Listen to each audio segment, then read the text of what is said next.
Good morning, everyone, and a warm welcome from the Trenton Alumni Chapter of Delta Sigma Theta Sorority Incorporated, and welcome to the Crimson Lounge Author Spotlight. My name is Janelle Hazel, and I am thrilled to be co-chairing the Arts and Letters Committee along with Sarah Kabila Goodson. We are excited and grateful to have you join us on this lovely Saturday morning to discuss Joan Vassar's book, Loving Africa. This promises to be an amazing and engaging discussion, and we encourage you to participate by adding your questions in the chat. Your feedback is important to us, so we will be dropping a survey link in the chat towards the end of the session. Sarah Maria Cruz, our chapter vice president, will be the moderator for this morning's discussion. With her guidance and expertise, we are certain that this will be an unforgettable experience. Once again, thank you for joining us, and we look forward to an enlightening and enriching conversation.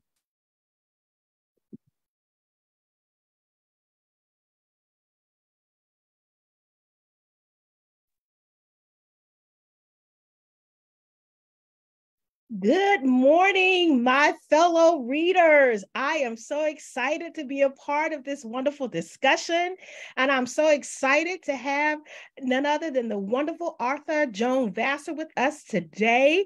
I know we're going to have a wonderful hour together talking about this amazing love story entitled Loving Africa. I'm just so excited to get all into it, but I just want to share some things about this wonderful author that we have with us this morning. She is a New York native, and she's an avid reader and storyteller. Joan graduated from the High School of Graphic Communication Arts in NYC, which heightened her interest in journalism. She has always had an induct ability to astutely relate, interpret, and bring words to life.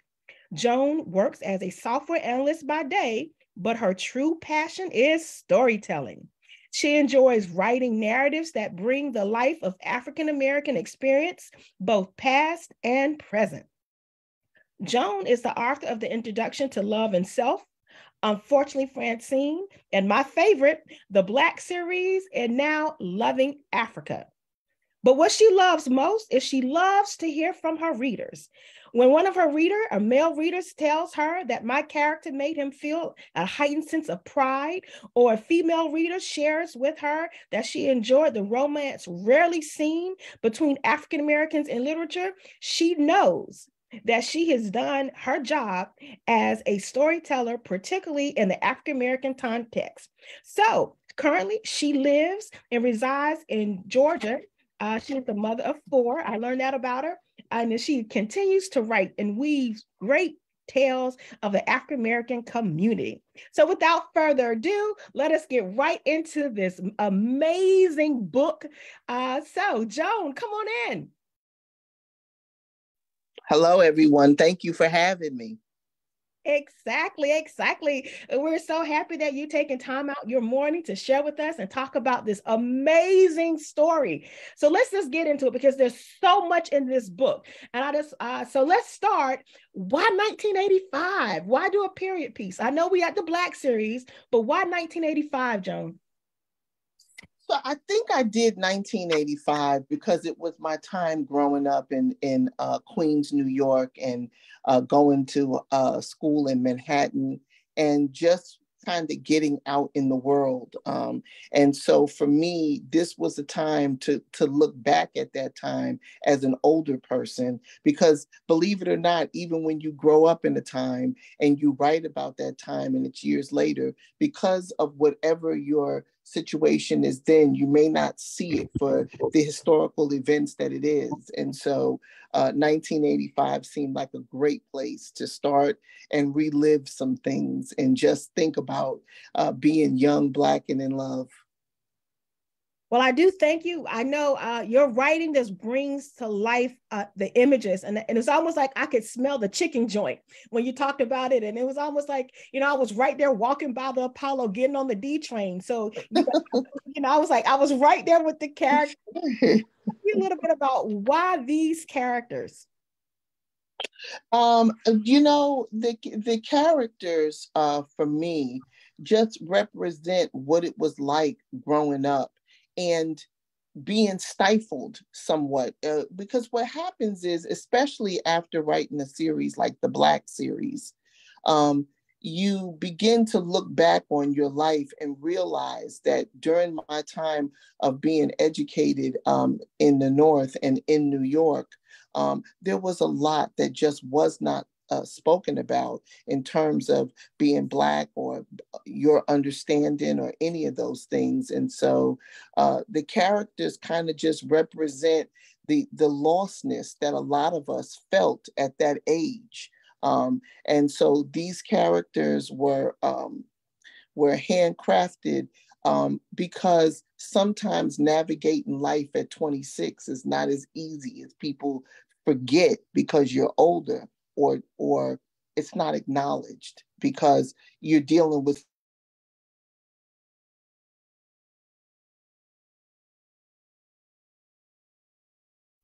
Oh, can you hear me?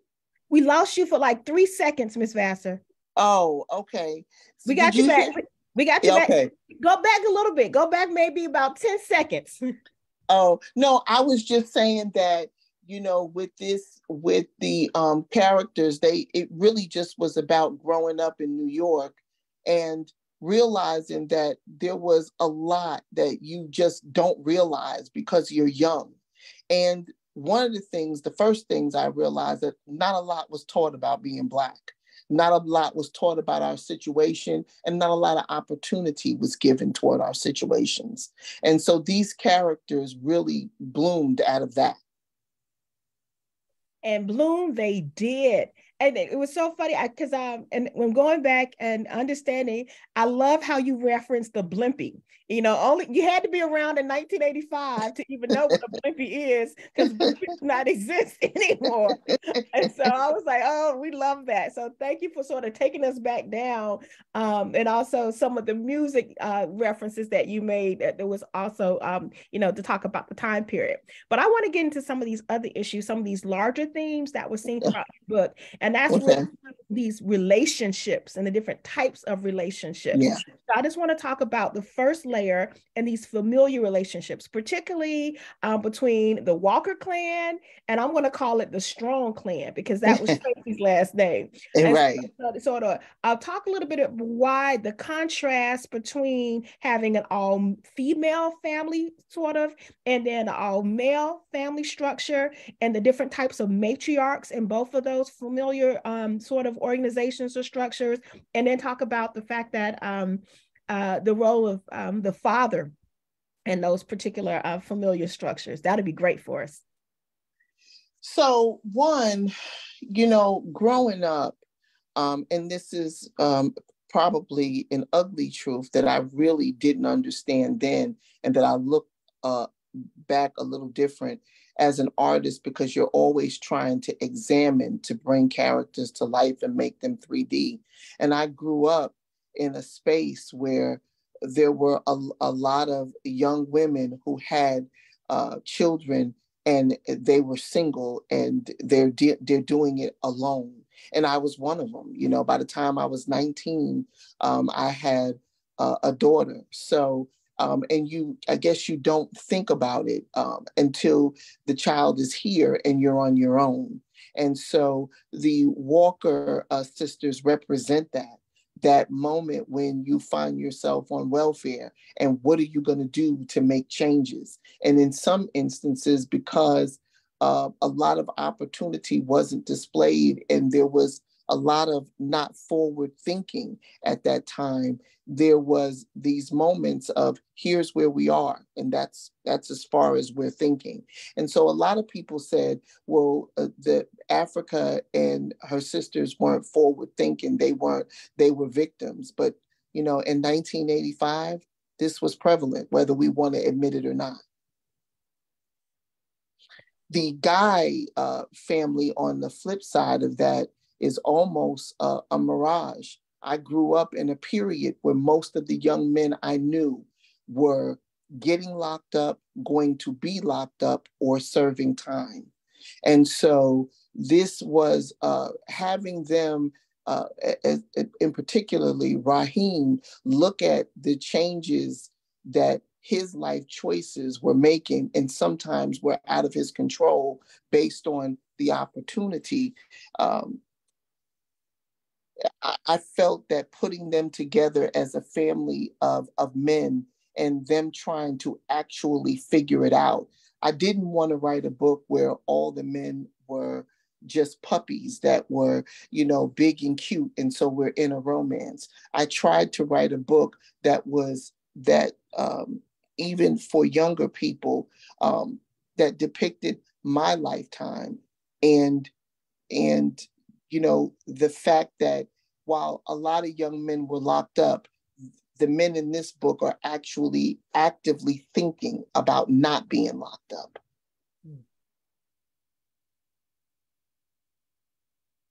And the contrast between the two matriarchs, we have Ivory and then we have Joan.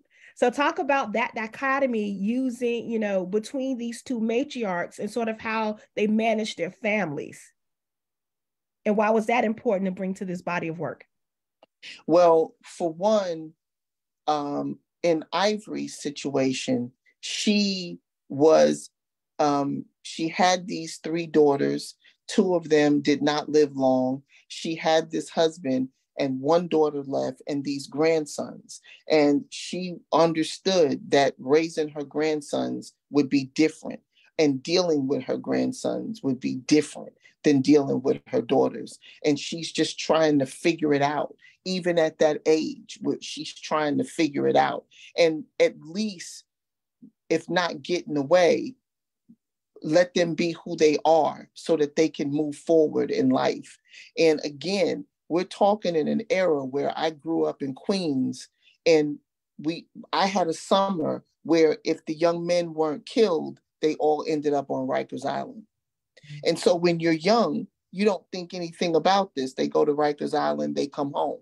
So the research about Rikers Island and what they really dealt with that they never came home and talked about, it just was a revolving door.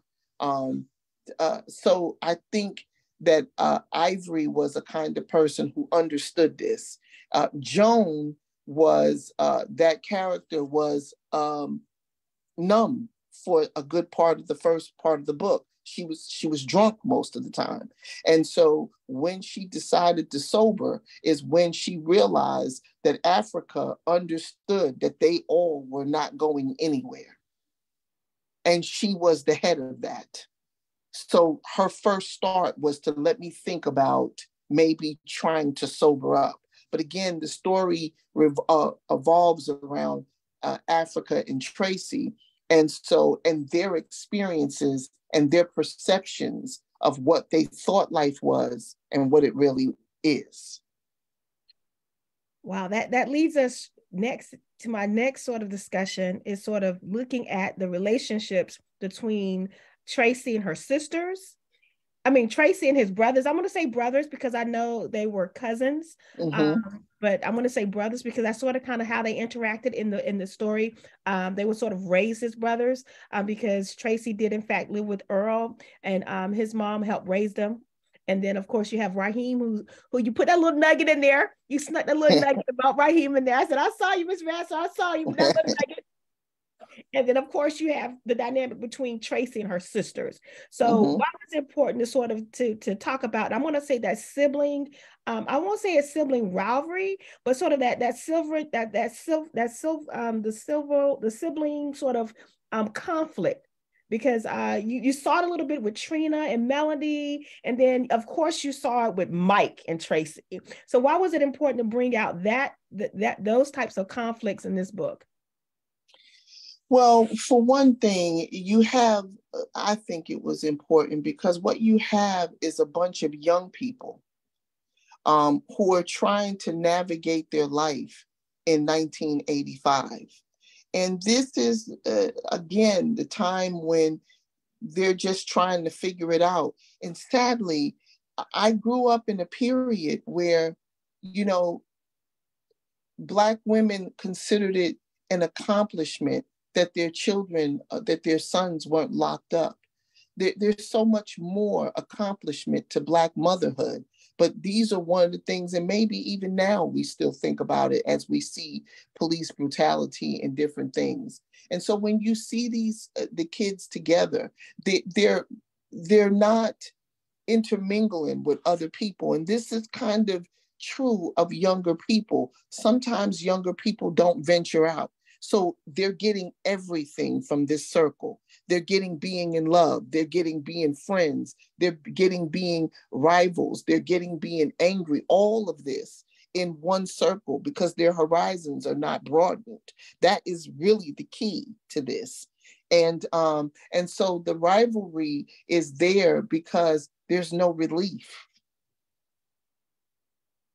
Wow. I think some people call that the vortex, how you tend to only sort of date and sort of interact with people that are sort of only in your vortex. And I definitely saw that here. And let's be honest, we come from an era, and even now, Black people don't know how to date. We don't. We think that if a woman dates, then she's a hoe, when in fact she's just being friendly. And just because you go out to dinner doesn't mean you sleep with someone. So that also is part of this. We have handed down not knowing how to date. Even now, I have several friends. I have a friend who died. She's from Jamaica, Queens with me. She died 2 years ago. So she was 54 when she died. She was already with her boyfriend and husband 40 years. We tend to get together as kids and either work it out, and we stay together under all kinds of things. And so a lot of us who are with the same person have been through a lot, right? And it's been my experience that if someone dated, then they were considered promiscuous, because we as Black people don't hand down those type of social skills. We think if a young lady or a young man dates, then everything has to be about sex. Some things are about sex. That's just the reality. But we don't know how to date. We don't know how to date. Wow. You know, you're dropping all these little hints, and I'm trying to pace myself. I really am, because I got a nice little outline here, but I want to jump right into it, but I'm trying to pace myself. Okay. I'm trying to, I'm trying to be like Tracy. I'm trying to talk myself. Pace myself, right.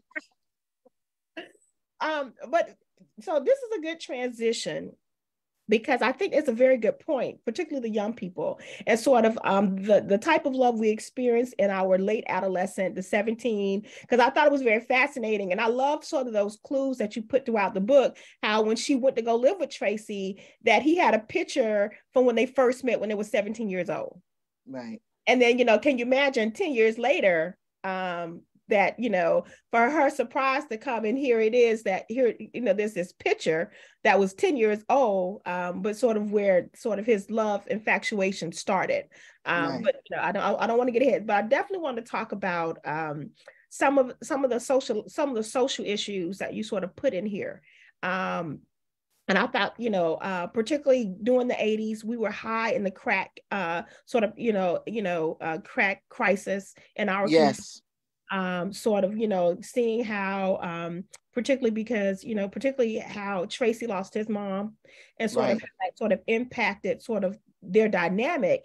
But also just want to say, and I know how and I love how you sort of sneak it in, sort of it's like a secondary or a tertiary type of effect.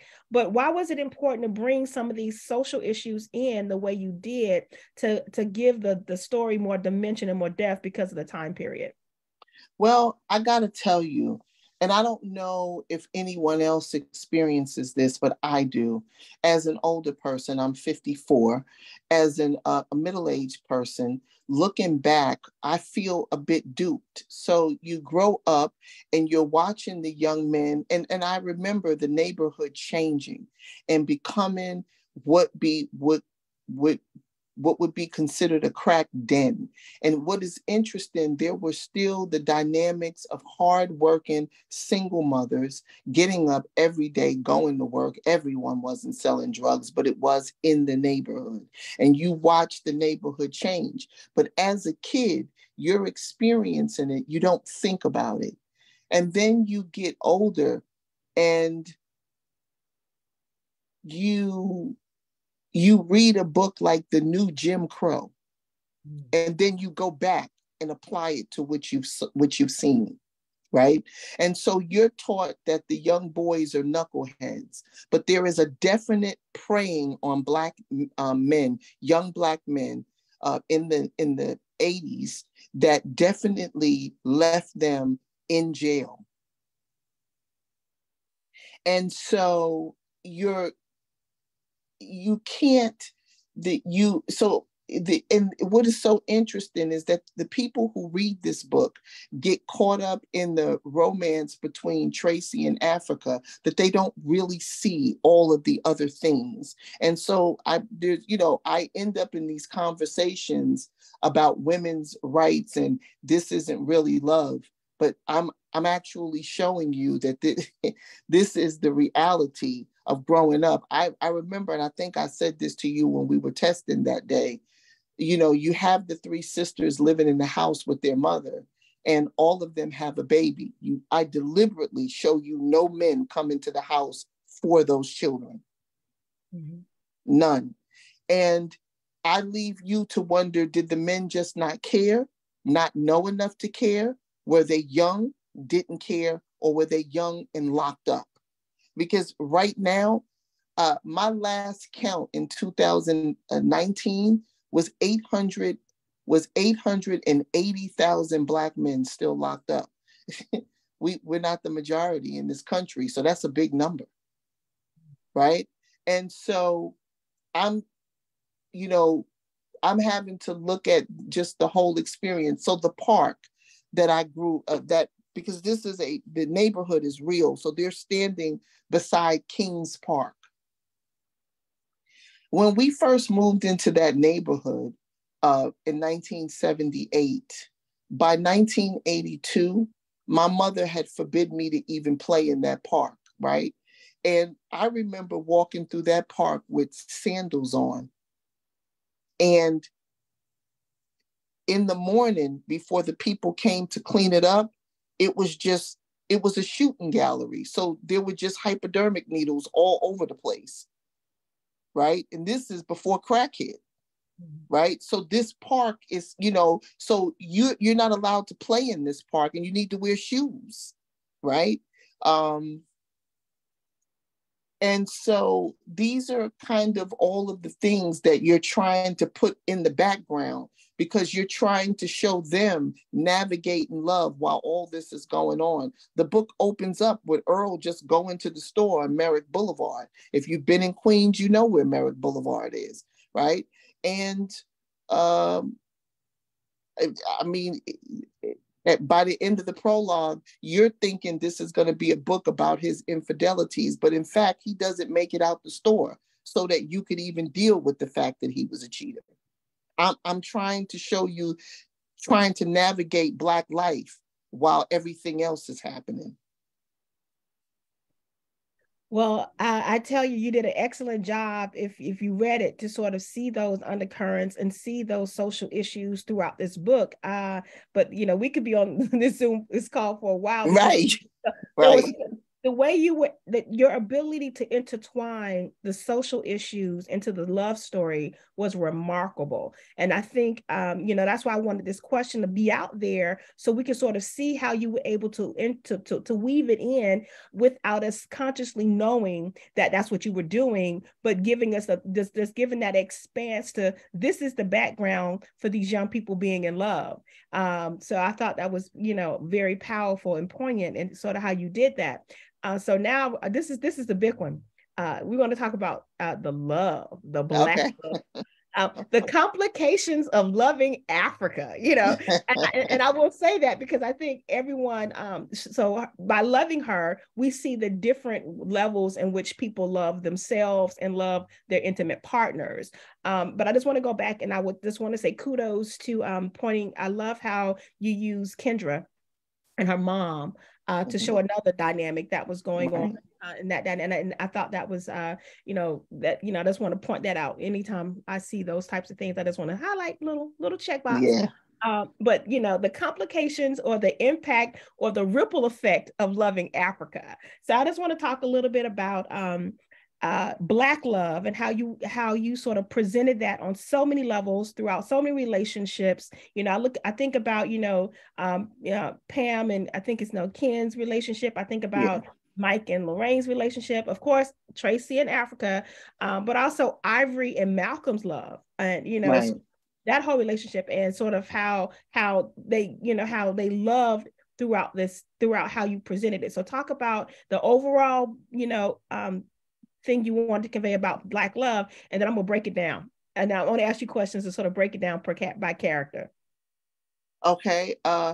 I thought that this would be, in writing this story about how all of the characters got together for whatever reason, it was meant to show you people who are in that vortex where they're doing everything together. So because they're doing everything together, I know people who never left my neighborhood. So that's a problem. I remember when I was growing up and my mother said, well, you can't go to Hillcrest High School. You have to go to high school in Manhattan. You already do everything in the neighborhood. And I remember feeling put upon that my mother was sending me to Manhattan when I wanted to go around the corner to Hillcrest High School where all my friends were going. It wasn't until I got older that I realized that she wasn't saying you can't be friends with these people. You just have to try something different. And I was annoyed about it. I spent the whole 4 years annoyed, and it wasn't a bad experience, So I think, with all of them, with Kenny and Pat and Africa and Tracy, I think the big thing that is going to be in this book is perception. Perception. So I just sort of want to drop this little nugget and I love how you drop these little pieces in the book, and if you're not reading carefully, you miss them. So the fact that we realized that, and initially I didn't know that Rakeem, aka Malcolm, was a cousin. Right. And how you just drop that on us and just sort of keep reading. Right. And so sort of why was that important to sort of drop that little nugget in there, as far as because I want to talk about the whole infidelity piece in Black love, and sort of how that was connected, and sort of how that sort of masked itself in some of their insecurities about relationships and love. Definitely, but it's important to understand that infidelity is not synonymous to Black love. Everybody will deal with that at some point in their life. Even if it's not them, it may be their parent or someone. And so in this instance, what the grandmother did was realize that her husband had an affair, and she made the decision to stay, and he made the decision to stay. And so out of that came Raheem and his mother, and she accepted that. But when he died, it just was what it was. But again, the boys were able to achieve some type of relationship. And because I've also been in situations in my life where everyone is in the room and we all know that that's so-and-so's father, but nobody is saying it. And the only damn person who doesn't know it is so-and-so. So the reason why I didn't say anything about Raheem being their cousin is because this is not what they were concerned about. They knew it, but they were also together. But the implied relationship, the implied friendship, all of that was supposed to make you think about their level of closeness, so that when you figured out that Raheem was really the oldest grandson of the grandfather, right? Then you understood that sometimes even blended families and mistakes do get along well in the end. Yeah, I thought that was beautiful, how that happened. But now I got to talk about some of the drama. Okay. I got to talk about Thanksgiving. I have to talk. Okay. Okay. And sort of kind of, you left these breadcrumbs, right? You left throughout, leading up to the Thanksgiving dinner, right? Right. bam, the Thanksgiving dinner happens. So talk to us about that process of the Thanksgiving surprise. Well, I did that because you're going to have a number of people who is so caught up in the fact that they can't believe that Tracy didn't give her enough time to think after Earl died. What people don't realize is that Africa didn't want to be with Earl anymore, and she wasn't strong enough to admit that, right? And her real guilt was not only that Earl died, but that he died in a relationship with her that she didn't want to be in, that she stayed simply for money and to be taken care of, and that she chose not to have sex. So people saw Earl as this big cheater, but in fact, Africa didn't want to have sex with him. Right? And so people got stuck on, I can't believe Tracy bullied her. But I think people didn't look at Africa actually said to him, while Earl is stretched out in the coffin, I want an abortion. And I'm asking you to help me get rid of the dead man's baby in front of his body. Everyone just looked at Tracy and said, look what he did. No one is looking at that they are both traumatized on both sides. He's dealing with a mother who OD'd and a father who was mugged and killed. She's dealing with a mother who she can't live with. So I think it's important for you to see the whole thing. And what is so interesting is I had readers inbox me and say, if I was her, I wouldn't have stayed with him. But in the beginning of the book, he said, you don't have to get rid of this baby. I will take care of you and the baby. But when the girl ended up pregnant, like readers forgot that. They forgot that part. They were like, okay, Lorraine's pregnant. And some readers said, Lorraine was sleeping with everybody, but I never wrote that. I make it clear that Tracy is the first person that she slept with, but readers didn't catch that either. I caught it. I did. So the incident at Thanksgiving was it was for people to see that, you know, we're going along, and you know, because we're all in this vortex, we just keep doing the same thing in the same spot. And so, and what he did was attempt to shoulder the responsibility, because up until that point, you see women and you see no baby daddies. And he's saying, I don't want to live like that. But the drama, the t-shirt, and of course you got to talk about dynamic between, you know, there was always some tension between Mike and Tracy, and yes. Then, you know, she has this t-shirt, you know, I have a baby, and then Mike comes in, you know, by the way, you know, she need to talk to Tracy. But I also want to go back a little bit to talk about how you deliberate, and I just want to underscore, you deliberately showed that she was a virgin, like, and she wanted Tracy to take her virginity, because right. That's like she planned it. She had the candle. She had, I mean, yeah, yeah, she did. She was just waiting for that moment to get him, and because and you know, she didn't think she was going to see him, but she shot her shot. Can you want to come and watch TV? And so they got there, and he had to admit to himself it was one of his better sexual interactions. And that for the reader is a little heartbreaking, because they know he loves Africa, but he's truthful and he's separating sex from love. So now we're going to get into Mr. Tracy. You know, because you know, usually when I facilitate these discussions, I always say, well, who's your favorite character? And Tracy was my favorite character. I fell in love with Tracy for so many reasons, and he is a very complex character. Yes. He's, you know, and you know, there's so much about him, but he was true. He was absolutely true to what he knew to be his truth at 26, 27. Absolutely. So why was it so important for you to create such a complex main character in that of Tracy Strong?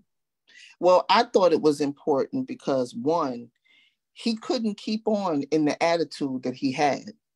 He couldn't keep on like that. His only place would have been to end up dead or on Rikers Island. And we know that's where he ended up, on Rikers Island, right?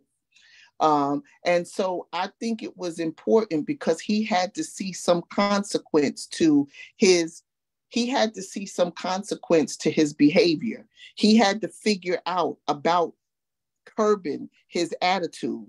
And what was important about Tracy's character is it gave Raheem a moment to understand what he was putting the Black women in his life through.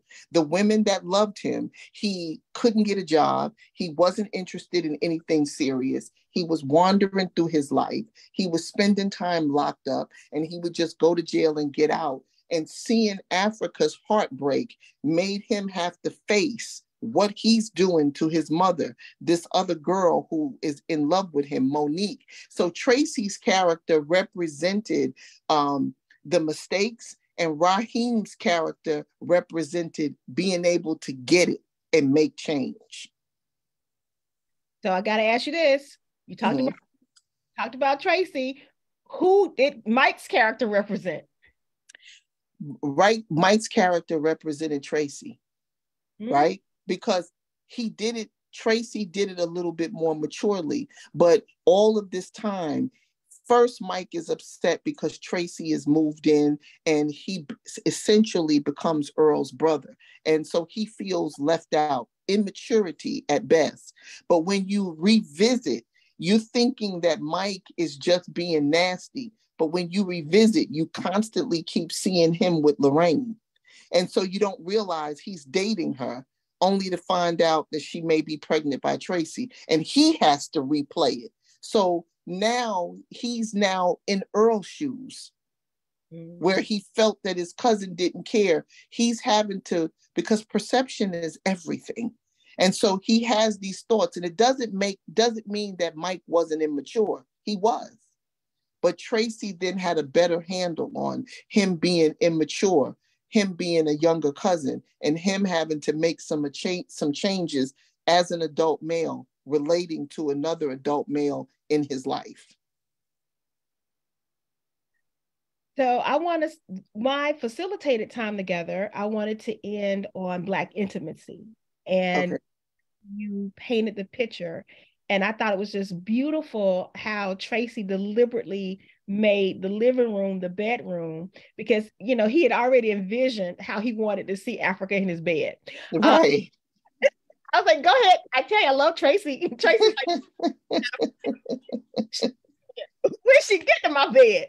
This is what I'm gonna do. This what I'm going to do. Yeah. So I put that in there simply because I'm a romance reader. I love romance. And I also come from an era where most of the romances I had to read were white.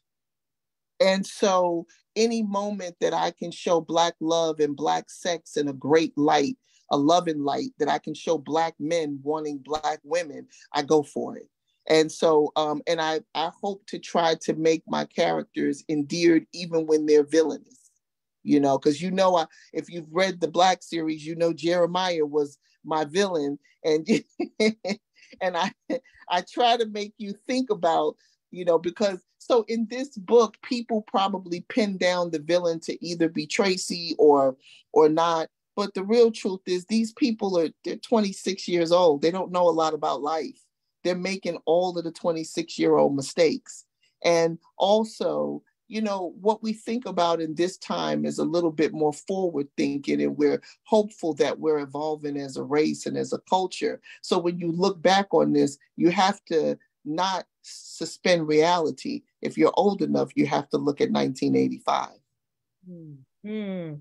And it was so interesting because when I was talking and preparing to facilitate this, I remember the AIDS crisis probably didn't hit our community until almost 87, 88. 87, that's right. That's right. And that's also why I took it back 2 years. Yeah, so that was a whole, different context. But I want to talk a little bit about the evolution of Africa and loving herself, because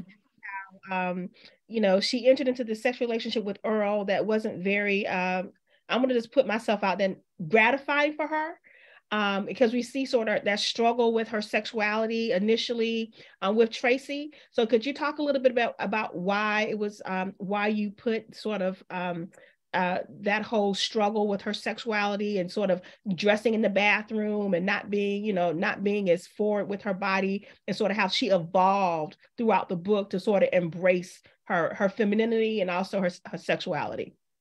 Well, I think this is an easy one. She starts out with Earl at 16. Often what you want at 16, you don't want at 26.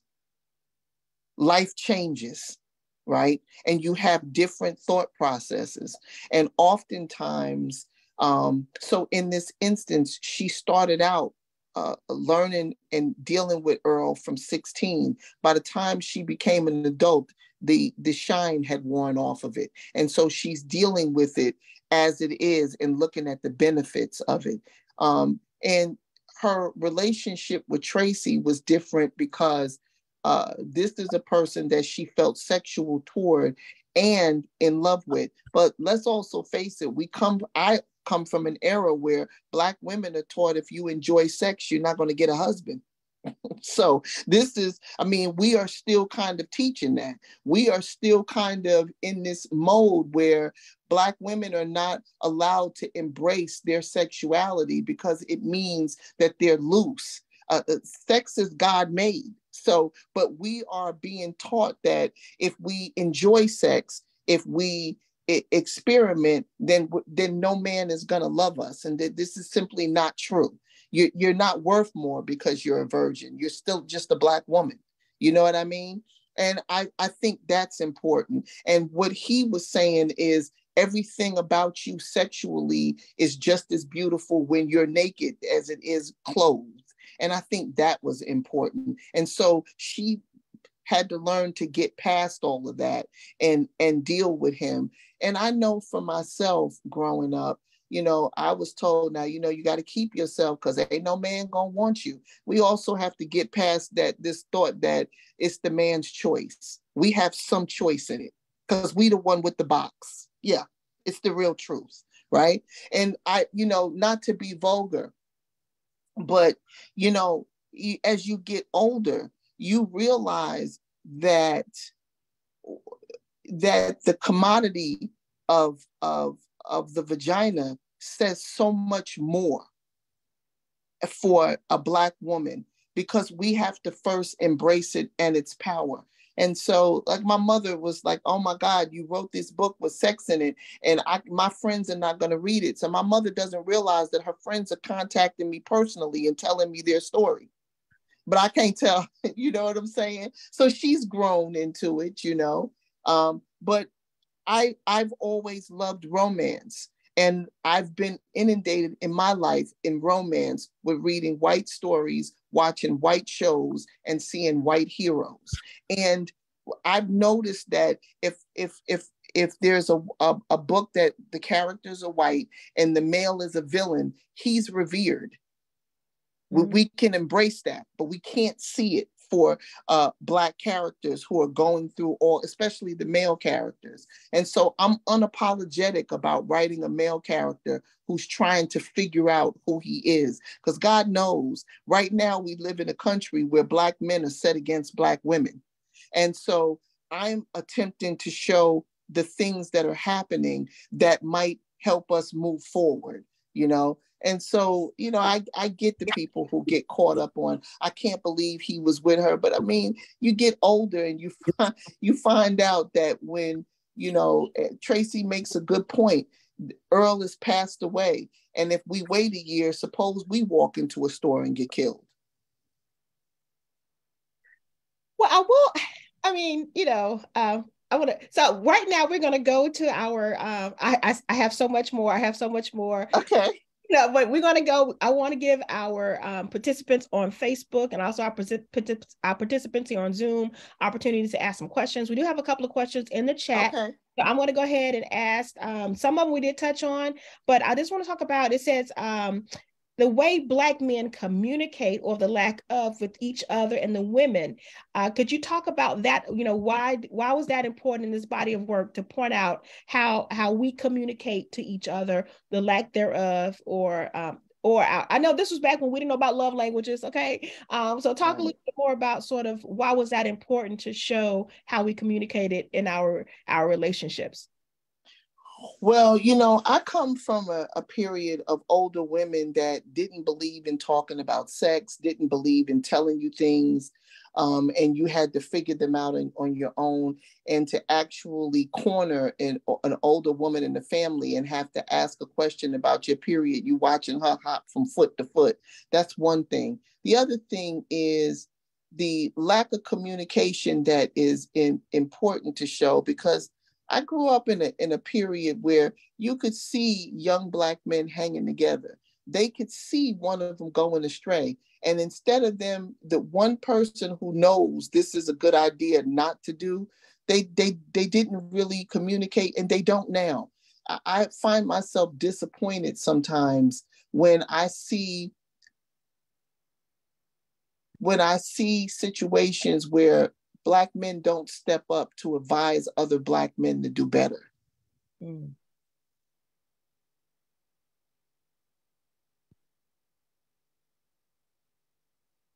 Joan, we lost you. We lost you, Joan. Are you still here? We lost you for like 10 seconds again. Oh, so okay. Go back to where you talked about Black men don't advise, and then we lost you. Yeah, I feel like Black men don't advise other Black men to do better by Black women. Mm.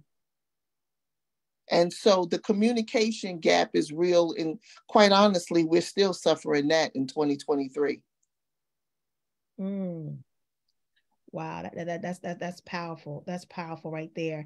I know. I also want to touch on a little bit about, and I love how I'm going to go say this until we end. The little nuggets you put in, and when Tracy realized that Earl's, in the subsequent death of Earl, the house went to him, but how Ivy was very emphatic about building generational wealth. Right. A little bit about why that was important for you to include in this particular body of work, because, you know, Tracy's also the one who inherited the apartment building, and sort of how he turned that into, income, residual income by then fixing where Pam lives. So talk a little bit about, because I think that was very intentional, but why did you want to include this in this body of work? I included it because I think it's important that there be some opportunity for, and it wasn't a lot in those days of Black people who owned homes. I, of course, had family members who did. And I remember thinking they're rich because they have a house, when in fact, they're struggling and working hard every day to maintain this. And I think it was important to show that the character had some opportunity that might eventually benefit him, and he might be able to hand it down. I know a lot of people who the only thing they left was bills and clothes. So that was important. Thank you. Thank you so much. And I think listen, make sure. I just want to, summarize some things until we turn it over. I love how, so the ending, you took us up into the epilogue. Oh, goodness. Because I was like, Lord, happy if this baby is Tracy's baby, Lord. I was like, oh, what is Mike going to do? Is Mike going to have a baby? If this baby turned out to be Tracy's, oh, my goodness. And, I was like, okay. And I'm like, the epilogue, what? What's going on? So why create the suspense? And did you consider an alternative ending? I did. The original ending was that the baby was his, and my daughter came along and said, we're not doing that today. So you're going to get around here and you're going to rewrite that. You done took us through enough foolishness. And at the end of this book now, you're going to stop it right now. So my daughter was in my ear, and Alexandria House was in my ear. And so I said, okay, I'm going to go ahead and concede that I'm not going to leave it messy and give everybody a chance to move forward. So that's why I was trying to build suspense and give you a little something. But Alexandria and my daughter said that we didn't have enough. And so that was that. Because, oh Lord, if that baby was gonna be her, oh Jesus, I'm like, oh, please don't do this to me. Please don't do this to me, Joan. Right. I love you some Tracy, but oh my goodness, that would just stab me in the heart. And I said, the way you set it up, it looked like it could be, because right. You went there several times that night. And so you know, I was like, oh Lord, and you know, Jesus.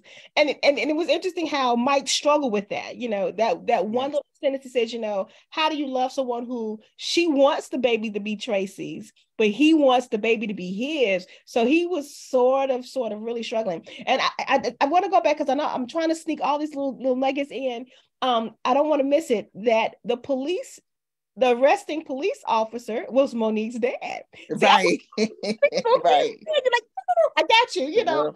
And the world is small. Yeah. Oh, sort of that whole, and sort of how and then, you know, we see, you know, you put it in like right when he's arresting Tracy, you know, he goes, you know, he leans over to Ra, I wish it was you, you know, and we're like, well, why does he wish it was Ra? I'm like, like, you know, it's just an evil cop, you know. I don't think I realized he was Black, right? Right. So you know, and sort of that whole relationship between Monique's father not necessarily wanting Raheem, and the fact to be with his daughter, yeah. But the father knew she was pregnant. Raheem didn't know. So you know, right, and knew she had a baby, right, and knew she had a baby, and just never, because he did not want his daughter with him. And this is why it was important for Raheem to actually say to himself, I need a job. I need to actually prove what I'm saying, and that it's important enough for me to prove what I'm saying because I love her. In Mike's situation, that we tend to believe that Black men don't want us, and that the smallest of blemishes is why. But there are Black men who want and love us. And he's saying, even with this mistake having been made, or this incident having happened, I do still love you. And I know that part of why you don't want me is because I have a nasty attitude. So I have to make change. The men were realizing that they needed to make change. That was important. Africa realized she needed to make change. And it wasn't going to be a significant change that was going to make them different people overnight. It was going to be gradual so that they can look back at 40 and realize they're not the same person that they were at 30. Well, will we see them evolve into the 2023? I mean, you know, we're going to see these characters sort of, I don't know, I'm just putting it out there. We'll sort of see how they grow, because we see how much growth they made, particularly in this book. So, I mean, hint. It will love to see them. So in this book, there's not a sequel. Everybody's question was answered, right? Kenny is with Pat. Raheem is with Monique. Tracy is with Africa. Mike is with Lorraine. So there's not really much more. There's not a sequel. I'm right now finishing up a book that takes place 1925 during Jim Crow in Atlanta. So listen, I have enjoyed this time. Thank you, Ms. Vassar, for spending this time with us. I can't speak for everyone, but just to have you here to give us some insight on why and these characters, it has been an awesome time together. I would just sort of ask, we're going to drop a survey in the chat box to ask that everyone here fill out the survey. As always, you know, I love these books. I am such a proponent of Black literature, particularly Black romance. So I just love these stories, and particularly the evolution of the Black man that was sort of highlighted in this book. Even in all the complicated scenarios, we see how the growth in them, and also their commitment to love and their commitment to want to improve the lives. And there's so many pieces of this story where they were just good men, trying to do better. Good young men trying to figure it out. Yeah. And I so kudos to you, Ms. Vassar, for illuminating that, and for us and our community. And I just say thank you for your time. Thank you for your gift. Thank you for your encouragement. Thank you for your passion. I have thoroughly enjoyed myself, and I can't wait for other bodies of work that are put into your spirit to share with us. from the African-American perspective, but particularly the Black love perspective. Yes. So thank you. Well, y'all should be looking for my book, Sedition, and it will be out at some point this year. And it will also be on Audible. And we're just finishing it up. It's getting ready to go into editing. And I'm excited. It takes place again in Atlanta, 1925. And if you haven't, check out the Black series. I think you'll love it. Well, I did love the Black series. And as soon as Sedition, like as soon as Loving Africa, as soon as Jacoby DM put it on his Instagram page, I'm like, when is it coming out? I gotta get it. So as soon as Sedition gets out, I'm from Atlanta, so I'm gonna be all up in it as soon as I get it. You let me know the release date, and I will be like, check off, pre-order, I it. So now so any remarks you have for us, Ms. Vassar, that you would like to sort of end this time with us before I turn over to our president? Well, I got to tell you, ladies, when Toy called me and said, you got to do this, they're reading your book, you got to come out, and there's not anything I won't do for her. She's absolutely sweet. So I said, I'm going to come. I'm excited to have been invited. And I'm glad you guys read. And I appreciate just the show of, hey, I appreciate you because I'm an independent artist doing it. So I appreciate you guys having me on as a guest. Well, thank you, Joan. Thank you so much for being our special guest author this afternoon. We truly, truly enjoyed Loving Africa, and we appreciate the connections of Toy and you, and thank Toy for reaching out to you and inviting you to join us today. We too love Black romance. And so we greatly appreciate your story, and we're looking forward to reading your other books as well. Thank you. Thank you again. I would like to take this time to thank our committee, our Arts and Letters Committee, Sora Pabella Goodson, who is chair, Sora Janelle Hazel, who is co-chair. I'd like to thank our membership committee for collaborating with our Arts and Letters. And a special thank you to our Sora Morella Holmes, who is vice president and chair of membership committee, for being our moderator for today as well. And a special thank you to our technology committee and our chair, Regina Quince, and her committee members on here this afternoon who are assisting with all of our technology needs. We appreciate you. And for all those who were able to join us, whether you're on Zoom or Facebook, we say thank you. Please complete the evaluation. It helps us to do a better job in the future of meeting your needs. So we appreciate that. And everyone, be safe and enjoy the rest of your day. And thanks again for joining us on Loving Africa. Take care, everybody.